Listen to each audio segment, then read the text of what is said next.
என்னடா இதெல்லாம் திடீர்னு காட்டுறாங்கன்னு நினைக்காதீங்க.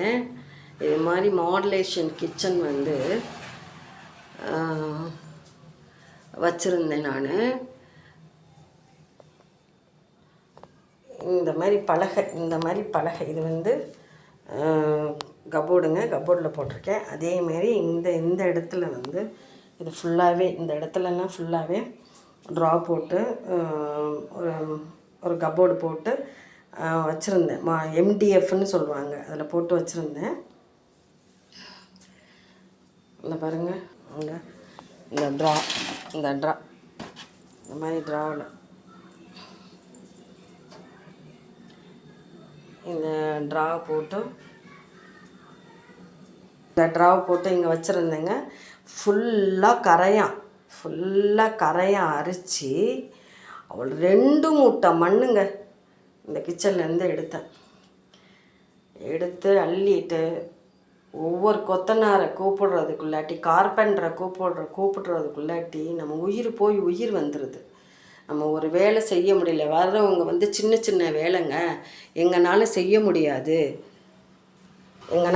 வேலை செய்ய முடியாது அப்படின்னு சொல்லி 10 நாளாக மன உளைச்சலோடு இப்படி அள்ளி போட்டு, இந்த பாருங்கள் கிச்சன் பாத்திரம்லாம் எப்படி கிடக்க பாருங்கள், அள்ளி போட்டு சமைக்கவும் முடியாமையும் ரொம்ப பயங்கர அவஸ்தைப்பட்டுட்டு நான் உட்காந்துருக்கேங்க.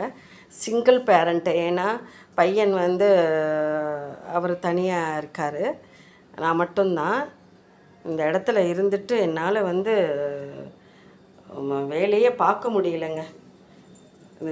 எதுக்கு இது நான் சொல்ல வரேன்னு சொன்னால், மன உளைச்சல்லாம் ஆகுது. மாடுலேஷன் கிச்சனை நம்ம போட்டு அவ்வளவும் போயிடுச்சு, இந்த வேலை அவ்வளவும் வேஸ்ட்டாக போயிடுச்சு. போட்டு இன்றைக்கி கடைசியில் கடப்பாக்கல்லில் போட்டாச்சு. இனிமேல் தான் வந்து நான் இதெல்லாம் பாருங்கள், இந்த போர்வை போட்டு மூடி வச்சுருக்கோம் பாருங்கள், இதெல்லாம் எடுத்து நான் இனிமேல் தான் செட் பண்ணணும்.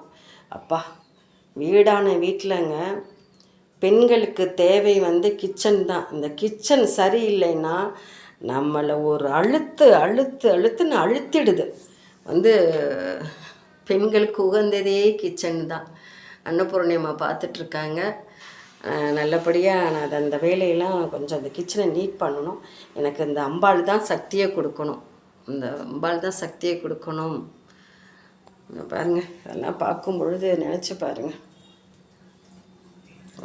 வர சொல்லியிருக்கேன் ஒரு அம்மா, அவங்க வந்து ஹெல்ப் பண்ணாங்கன்னா அதெல்லாம் எடுத்து நான் வச்சிடலான் இருக்கேங்க. ஆனால் நீங்கள் வந்து ஒர்க் பண்ணினீங்கன்னா பார்த்து பண்ணுங்கள், பார்த்து செய்யுங்க, மரவேலையை பார்த்து பண்ணுங்கள்.